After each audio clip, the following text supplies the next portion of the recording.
Senadora, a senhora exaltou lá na entrevista a questão da militância autoral. E a gente viu que o dono da casa, lá o Piauí, ele falou no vídeo que ele gravou para vocês na expectativa de receber um dinheiro, umzinho, né?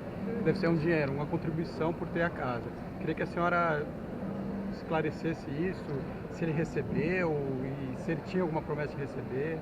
Olha, eu desconheço qualquer fato dessa natureza. Tanto é que vocês viram que a pergunta foi feita pela nossa própria equipe de filmagem e eu estava muito emocionada quando eu perguntei se ele parou de trabalhar hoje para nos receber. E ele disse que tinha parado de trabalhar.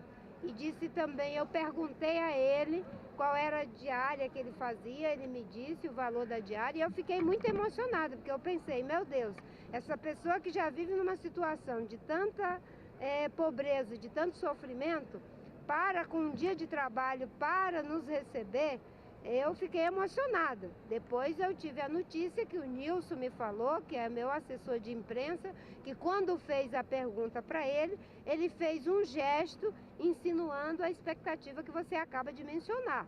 Não trabalho dessa forma, nunca fizemos esse tipo de coisa e isso nem pode, de acordo com a lei. Agora, obviamente, que uma pessoa simples, uma pessoa do povo, você tem que entender o universo cultural que ela tem, a visão que ela tem de política, não é? Qualquer coisa dessa natureza é inteiramente inaceitável, do ponto de vista político, do ponto de vista legal. Casas nós procuramos, não é, fazer com que sejam pessoas da própria comunidade. A única recomendação é que não seja casa de pessoas que sejam candidato, irmão de candidato ou cabo eleitoral de candidato, que seja uma pessoa da comunidade.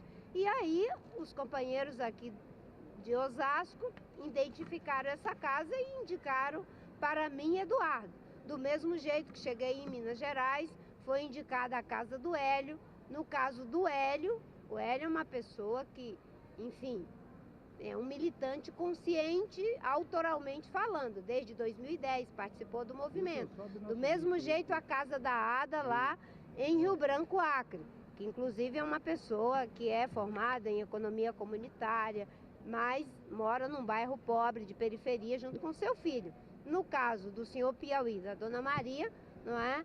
O único conhecimento que tenho é que eles, por serem do Nordeste, ele do Piauí, teria interesse em nos receber. E como nós de fato vamos para esses lugares completamente espontâneos, evitando o viés de ser sempre na casa de algum cabo eleitoral, né, eu e Eduardo fomos, mas isso não tem nenhuma possibilidade de ter o acolhimento da nossa campanha, né? Se existe essa expectativa com certeza é frustrada do ponto de vista dos nossos valores éticos, do ponto de vista do conceito do que é as casas e do ponto de vista legal.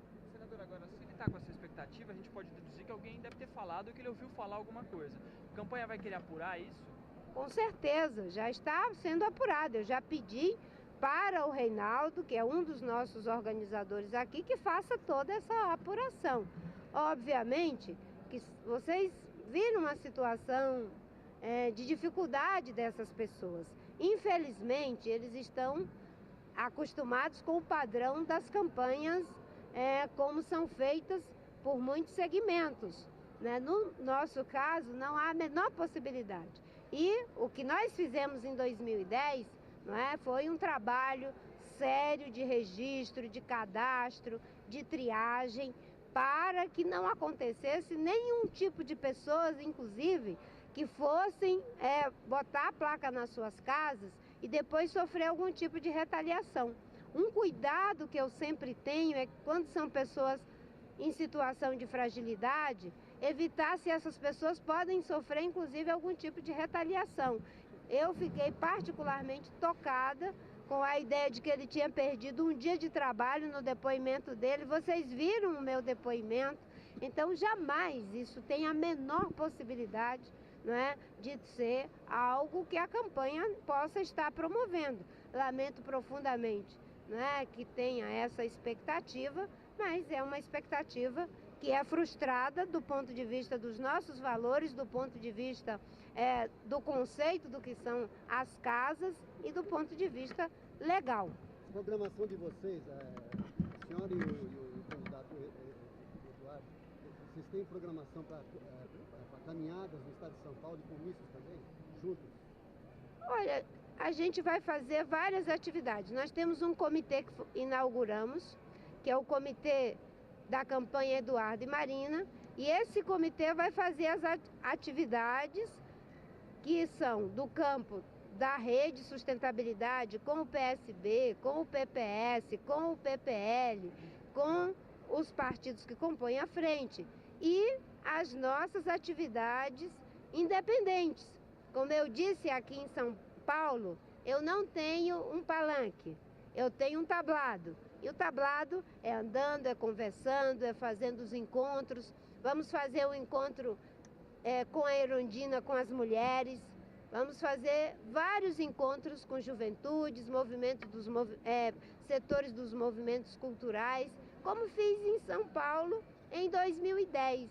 A campanha em São Paulo em 2010 não foi por dentro das estruturas, foi buscando uma nova linguagem, uma nova abordagem. A senhora concordou quando se tornou vice dele?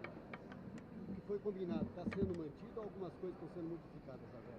Fora essa do partido PSB ser vice-governador Alckmin. Olha, o que nós conversamos no dia 4 e que os setores informados da imprensa estão sabendo, todos eles, é que nós iríamos fazer uma aliança programática, que o foco, o polo estabilizador da nossa aliança é o programa. E isso está inteiramente satisfeito.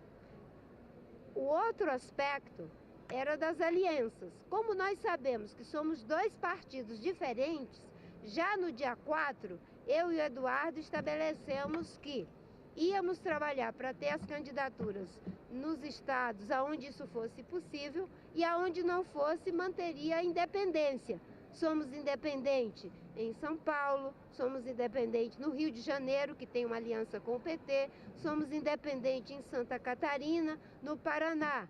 Em Minas Gerais temos a candidatura própria, no Rio Grande do Sul temos candidatura própria, em Manaus, no Amazonas, temos candidatura própria, no estado do Pará a rede é independente, no Maranhão estamos juntos no palanque com o candidato que o PSB e a rede estão apoiando. Enfim, nós já sabíamos que não teríamos os mesmos palanques em alguns estados, senão seríamos o mesmo partido. Somos diferentes. Mais alguma pergunta sobre essa questão? Marina, os partidos estão com um pouco de dificuldade de arrecadação de campanha nessa primeira fase e tal.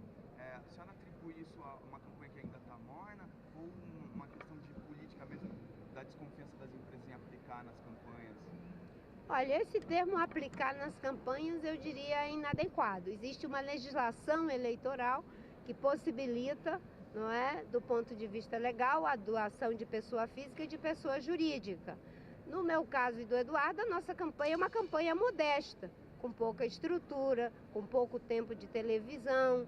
Tanto é que nós estamos fazendo um esforço muito grande para compensar, andando no país inteiro, em duas agendas que a gente se encontra e depois a gente vai, cada um, para uma frente de trabalho, não é? Mas, enfim, o que eu trago da experiência de 2010 é que quem vai ganhar essa eleição não serão as estruturas, será uma nova postura. E a sociedade está muito ávida por ser autora de alguma ação política.